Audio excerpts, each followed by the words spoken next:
ইসলামী আন্দোলন বাংলাদেশ শিবচরে প্রকাশ্যে কোনো প্রোগ্রাম করতে পারে নাই এই জালেম সরকারের অত্যাচারের কারণে।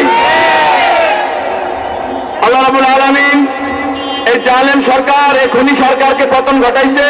এজন্য আমরা আল্লাহর শুকরিয়া দেখব, আলহামদুলিল্লাহ। একটা কথা মনে রাখতে হবে, জালেম কখনো চিরস্থায়ী ভাবে থাকতে পারবে না। খুনি শেখ হাসিনা তার জ্বলন্ত দৃষ্টান্ত। আজকে ছাত্রদের মাধ্যমে, সাধারণ বৈষম্য বিরোধী ছাত্র আন্দোলনের মাধ্যমে দেশবাসী জাগ্রত হয়েছে। বৈষম্য বিরোধী ছাত্রদের সাথে বিশ্বাস চরমনাই শুরু থেকেই ছিল, এখনো আছে, সামনে থাকবে ইনশাল্লাহ। তবে দুষ্কৃতিকারী জালেম অনেকেই মাথা চাড়া দিয়ে উঠছে, যারা দেশের মধ্যে অস্থিতিশীলতা, মানুষের উপরে নির্যাতন, অত্যাচার শুরু করতেছে। আমি ইসলামী আন্দোলন বাংলাদেশের পক্ষ থেকে সকল জালেমদেরকে হুঁশিয়ার করে বলতে চাই, এই শিবচরের জমিতে কোন জুলুম আর চলবে না। কোন জালেম আর জুলুম করতে পারে না। যদি কোন জালেম জুলুম করার সাহস করেন, তাহলে তারও পরিণতি শেখ হাসিনার মতো হবে। তাকে এই দেশ থেকে পালিয়ে যেতে বাধ্য করা হবে। যতদিন পর্যন্ত বিশ্বাস চরমনাইয়ের ইসলামী আন্দোলনের কর্মীরা মাঠে থাকবে, কোন জালেমের জায়গা শিবচরের মাটিতে দেওয়া হবে না, দেওয়া হবে না, দেওয়া হবে না। কাজে আমি সকলকে উদাত্ত আহ্বান জানাবো, এটা বাংলাদেশ। বিগত সরকার এই দেশটাকে বিভক্ত করে রেখেছে। কাউকে শিবিরের ট্যাগ দিয়ে, কাউকে জামাতের ট্যাগ দিয়ে, কাউকে বিএনপির ট্যাগ দিয়ে নির্যাতন, অত্যাচার, জুলুম, গুম, খুন করা হয়েছে। এই 56,000 বর্গ কিলোমিটারের ভিতরে যারা বসবাস করে, হিন্দু, খ্রিস্টান, বৌদ্ধ, সকলেই আমার দেশের নাগরিক। কি বলেন? এই দেশে কোনো সংখ্যালঘু নাই। আমরা বাংলাদেশের মানুষ। হিন্দু আমাদের কাছে নিরাপদ, খ্রিস্টান আমাদের কাছে নিরাপদ।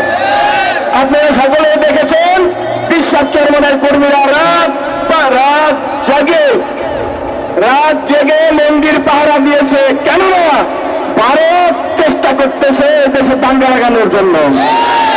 আওয়ামী লীগের দুষ্কৃতিকারীরা মন্দির ভেঙে এই হুজুরদের গায়ে দোষ লাগাইয়া আবারও পুনরায় ক্ষমতায় আসার জন্য চেষ্টা করবে। কাজে আমাদেরকে সচেতন থাকতে হবে। কোন একটা মন্দিরে, কোন একটা বিধর্মীদের উপাসনালয়, কোন দলের আক্রমণ করা যাবে না। তাদেরকে সর্বোচ্চ নিরাপত্তা ইসলামী বাংলাদেশ দিবে ইনশাআল্লাহ। এই দেশ এখন আর বিভক্ত নাই। এই দেশ মুসলমানের দেশ, শ্রেষ্ঠা শাহজালালের দেশ, হাজী শরিয়তুল্লাহ দেশ, শেখ ফজলুল করিম রহমতুল্লাহের দেশ। এই দেশে কোনো জুলুম, নির্যাতন চলবে না, চলবে না, চলবে না ইনশাআল্লাহ। অনেক অতি উৎসাহী ভাইরা নিজেদের মধ্যে ভাগাভাগি নিয়ে মারামারি শুরু করে দিয়েছেন। এটা লজ্জার।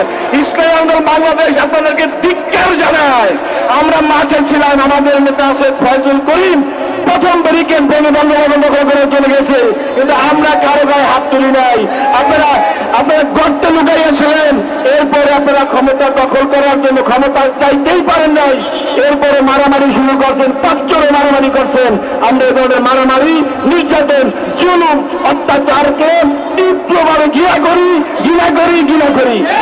আমরা এদেশে ন্যায়পরায়ণ শাসক চাই। এদেশে কোরআন সুন্নাহর ভিত্তিতে সাম্য, মানবিক মর্যাদা, সংবিধানের 3টি মৌলিক ধারা, সাম্য, মানবিক মর্যাদা, ন্যায় বিচারের ভিত্তিতে রাষ্ট্র পরিচালিত হবে, এই আশাবাদ ব্যক্ত করতেছি।